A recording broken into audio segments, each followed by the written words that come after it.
Welcome to my channel paramedical तैयारी। Today discuss about assessment of the newborn.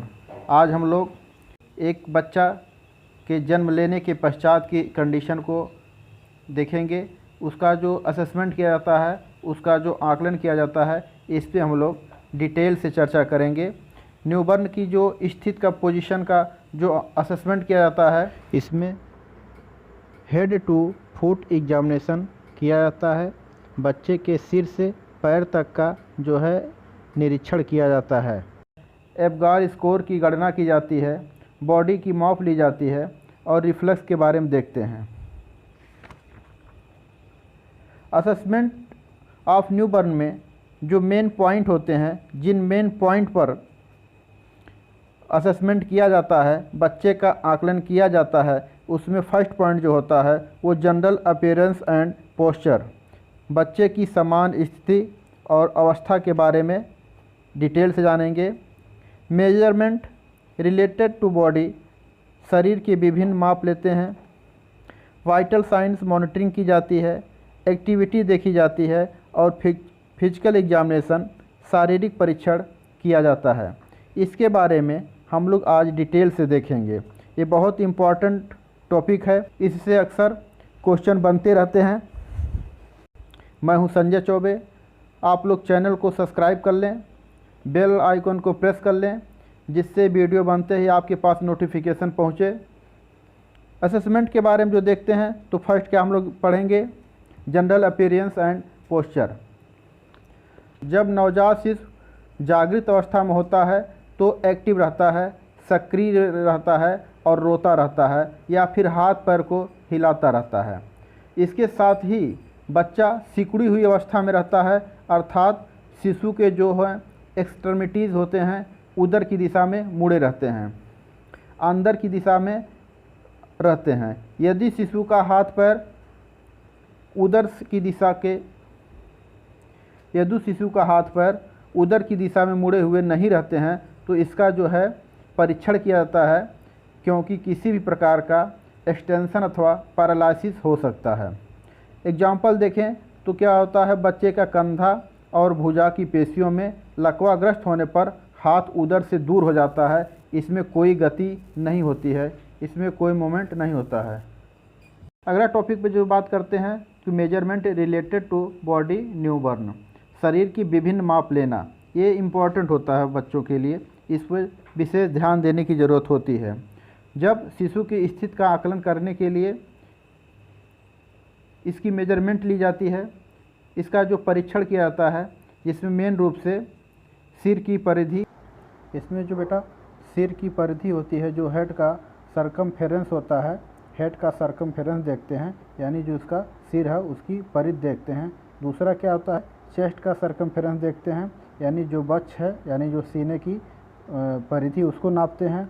अगला क्या है, बॉडी वेट देखते हैं, बच्चे का वज़न देखते हैं और क्या देखते हैं, बच्चे की लंबाई देखते हैं। इसका मेजरमेंट जो है बॉडी मेजरमेंट में करते हैं। जो हेड सर्कमफेरेंस होता है उसमें क्या होता है, हेड सर्कमफेरेंस का माप जो है 48 घंटे के बाद किया जाना चाहिए, क्योंकि जन्म के समय बच्चे के सिर में मोल्डिंग की प्रक्रिया जारी होती है, मोल्डिंग की क्रिया होती है, जिसके परिणाम स्वरूप क्या होता है, बच्चे के सिर के माप में अंतर आता है, आकृति में परिवर्तन हो जाता है। जो चेस्ट सर्कमफेरेंस होता है वो हेड सर्कमफेरेंस से 203 सेंटीमीटर कम होता है। तो हेड सर्कमफेरेंस कितना होता है, उसका माप कितना होता है, 33 से 35 सेंटीमीटर नॉर्मल होता है। नॉर्मल हेड सर्कमफेरेंस 33 से 35 सेंटीमीटर होता है। और चेस्ट सर्कमफेरेंस कितना होता है, 31 से 33 सेंटीमीटर होता है। 31 से 33 सेंटीमीटर चेस्ट सर्कमफेरेंस होता है, जो हेड से 2 से 3 सेंटीमीटर कम होता है। लेंथ की बात करें तो नॉर्मल लेंथ जो होता है 45 से 50 सेंटीमीटर तक होता है। और बॉडी वेट, जो नॉर्मल बॉडी वेट होता है वो 2.5 केजी से 3.5 केजी के बीच होता है, जो 3 से 6 दिन के बीच वेट में 10% की कमी आती है और फिर धीरे धीरे वेट बढ़ने लगता है। वाइटल साइन की बात करें, जो वाइटल साइन मॉनिटरिंग होती है, वाइटल साइन में main temperature, pulse, respiration, blood pressure, ये मेन रूप से बच्चे का देखते हैं। टेम्परेचर की बात करें तो शिशु का जो टेम्परेचर होता है वो 36 से 37 डिग्री सेंटीग्रेड तक होता है।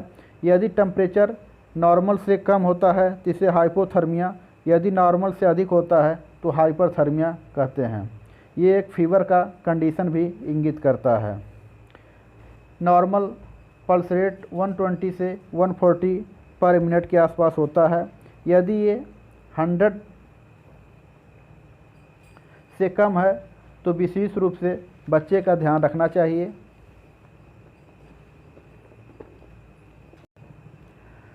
रिस्पायरेशन रेट की अगर बात करें, श्वसन दर की बात करें तो चाइल्ड में जब बच्चा शांत अवस्था में होता है तो रिस्पायरेशन रेट जो होता है 30 to 40 प्रति मिनट होता है। जब बच्चा क्राई करता है, रोता है, जागृत अवस्था में होता है तो इसमें कुछ वृद्धि देखने को मिलती है।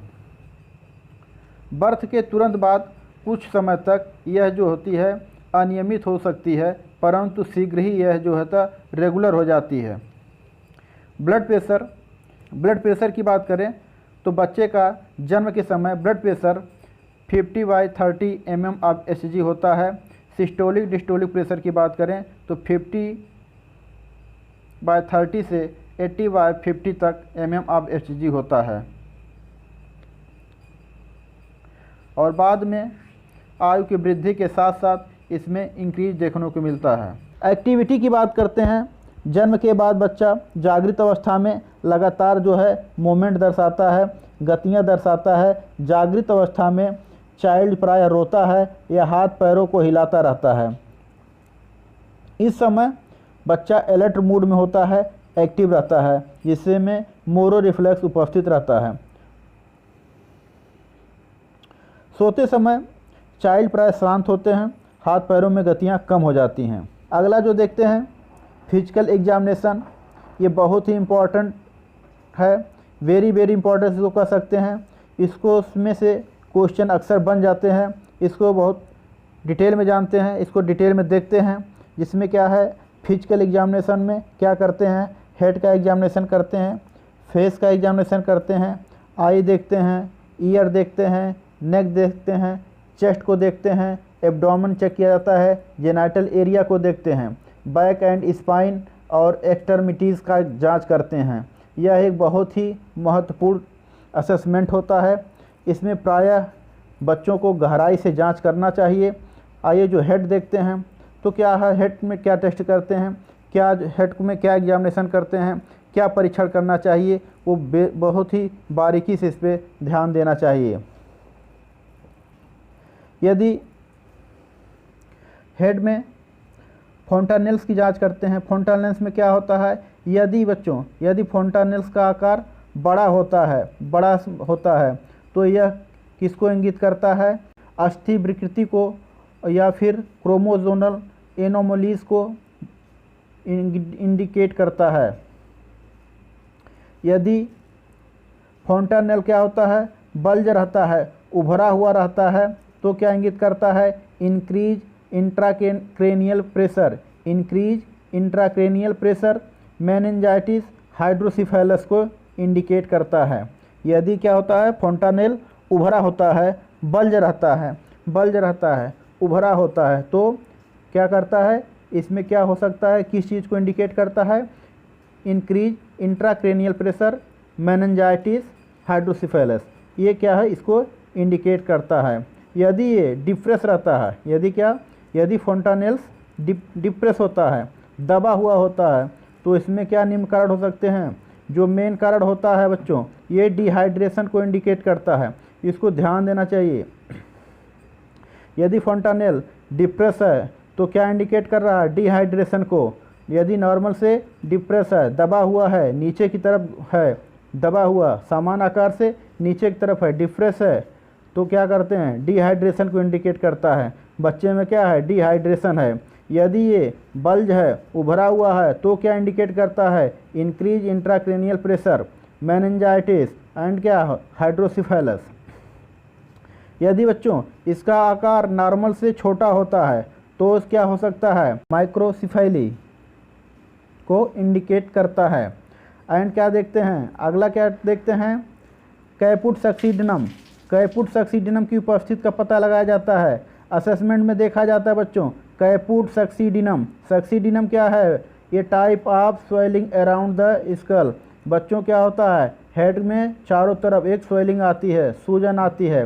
एंड क्या देखते हैं, सिफाइलोहीमेटोमा। सिफाइलोहीमेटोमा में क्या होता है, कंडीशन तो सेम होती है लेकिन उसमें क्या होता है, दोनों में क्या होता है, एक विभेदित किया जाता है, अंतर देखा जाता है कि सिफाइलोहीमेटोमा है कि कैपुट सक्सीडिनम है। ये दोनों में विभेद करके इसकी जांच की जाती है। दूसरा आगे क्या देखते हैं, मोल्डिंग की जांच की जाती है। मोल्डिंग में क्या होता है, change in shape of the foetal head. बच्चे के हेड में के शेप में क्या होता है, चेंज आता है, ये गोल की बजाय आयताकार हो जाता है, मोल्ड होता है। मोल्डिंग की भी जांच की जाती है। यदि बच्चे में इंट्राक्रैनियल प्रेशर की स्थिति का पता लगाते हैं, यदि ये समान से अधिक है तो क्या हो सकता है, तो क्या दिखेगा, यदि इंट्राक्रैनियल प्रेशर बच्चे में, यदि फ्रंटल में इंट्राक्रैनियल प्रेशर ज़्यादा है तो क्या होगा, अग्र फ्रंटानेल उभरा हुआ होता है, बल्ज रहेगा। दूसरा क्या होता है, सूचर लाइन में गैप होगा, अवकाश होगा। एंड अदर क्या होता है, पैरालिसिस ऑफ अपवर्ड गाज। बच्चा जो है, शिशु जो है क्या होता है, ऊपर की ओर नहीं देख पाता है।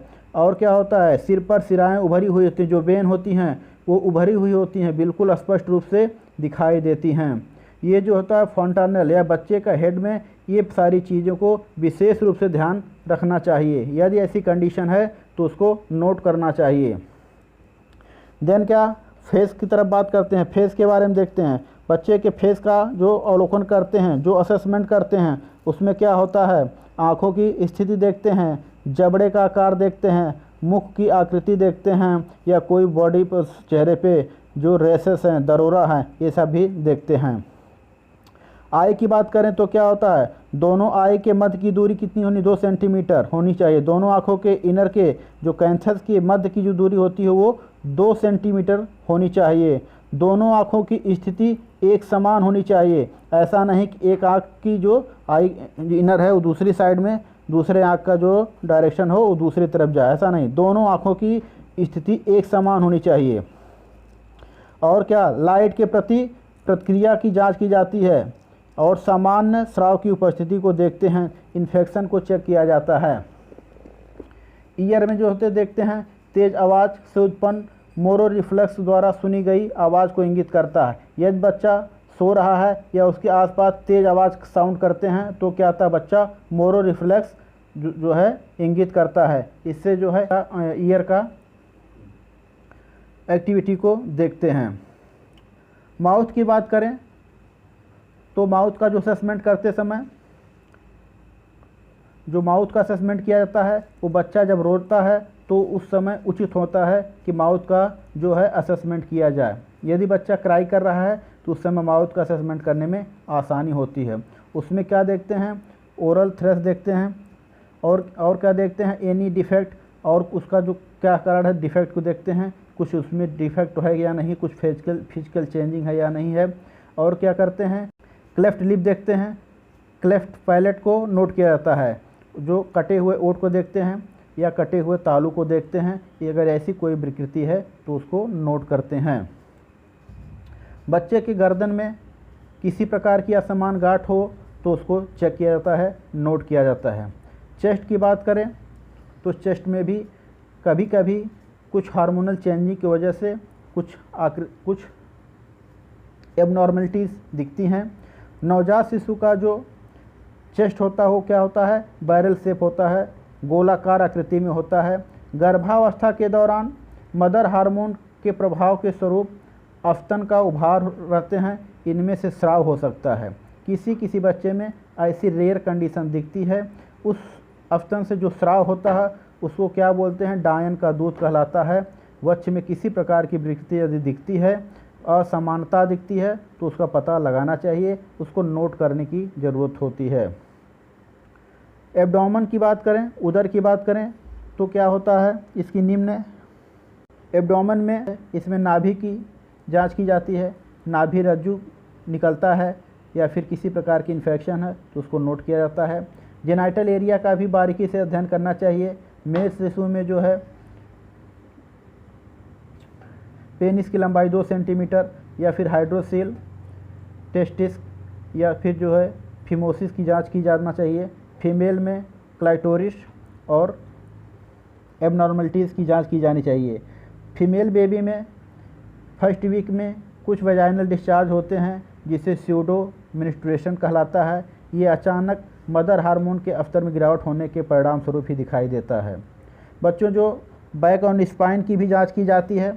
यदि बैक और स्पाइन में कोई प्रॉब्लम होती है, स्पाइन बिफिडा होता है तो उसको नोट करना चाहिए। बच्चों के हाथ पैर का भी गहन से अध्ययन करना चाहिए। इसमें रिफ्लेक्स चेक होना चाहिए, रिफ्लेक्स है या नहीं। एक्सटेंडेड करने पे बच्चा समान शिशु में रिफ्लेक्स स्थित रहती है। इस कारण जब शिशु का हाथ या पैर को एक्सटेंड करने का प्रयास किया जाता है तब शिशु इसका विरोध करता है। हाथ या पैर को छोड़ने पर वह पुनः पूर्व की स्थिति में आ जाता है। इस प्रकार बच्चे को हाथ या पैरों का गहनता से अध्ययन करना चाहिए। आज हम लोग जो है फिजिकल एग्जामिनेशन देखे हैं न्यू बॉर्न असेसमेंट में।